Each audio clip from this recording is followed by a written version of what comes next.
I'm 24 male, getting married to my fiancée, 28 female, in 2 weeks. My stepbrother Pete, 25 male, is mad that I chose my best friend Charles, 28 male, as my best man.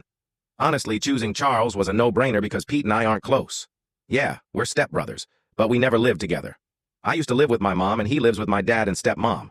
We didn't go to school together. We only hung out when I visited my dad, and even then, the times he came out of his room when I was over were few and far between. Even in the last 6 months. I can count on one hand the number of times I've talked to Pete. Whereas I've talked to Charles pretty much every day in the last 6 months. I used to invite Pete to do things with me and call to chat so we could actually have a brotherly relationship, but he never accepted any of my invitations or answered any of my calls, so I gave up trying. He's made it clear to me that he doesn't want much to do with me. On the other hand, Charles and I are really close.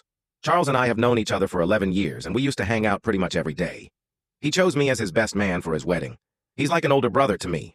I've gone to him for advice, and I've been there for him when he needs me. If I'm being completely honest, I see Charles as a brother while I don't really see Pete as a brother, or even a stepbrother, just the son of the woman my dad married.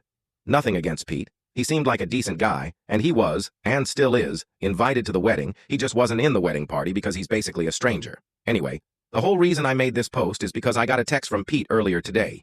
He found out I chose Charles as my best man and said he was hurt that I didn't choose him. Then he demanded I make him my best man.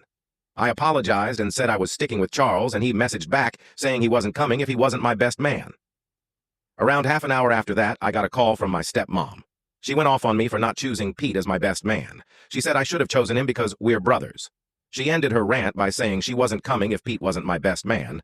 Then she hung up. Shortly after that, I got a text from my dad saying I should just make Pete my best man to keep the peace. Now there's this little voice in the back of my head that's wondering if I should just make Pete my best man. AITA for choosing my best friend instead of my stepbrother as my best man.